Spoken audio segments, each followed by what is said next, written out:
कित्येक सरकार आली आणि गेली, परंतु अंगणवाडी सेविकांची परिस्थिती मात्र गेल्या 40 वर्षापासून आहे त्या परिस्थितीमध्ये आहे. अतिशय कमी वेतनात या सेविकांना काम करावे लागते.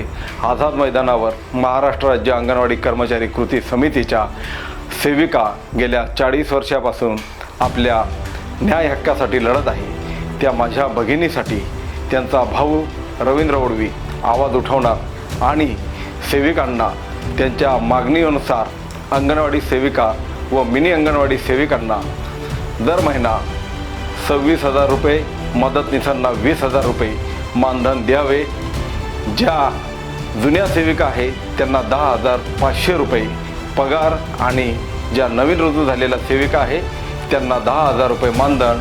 अंगणवाडी सेविकांना शासकीय कर्मचाऱ्यांचा दर्जा द्यावा. मानधन नको तर वेतन हवं. यासोबत पेन्शन ही लागू झाली पाहिजे. या मागण्या पूर्ण होईस्तोपर्यंत ठाण मांडून बसणार.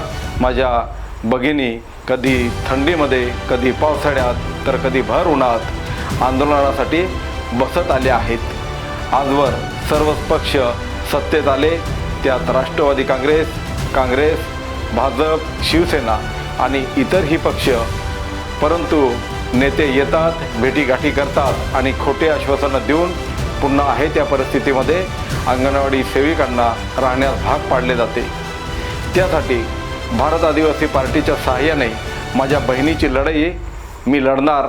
लढेंगे, जीतेंगे, उलगुलान जारी है, जारी रहेगा, सेवा जोहार.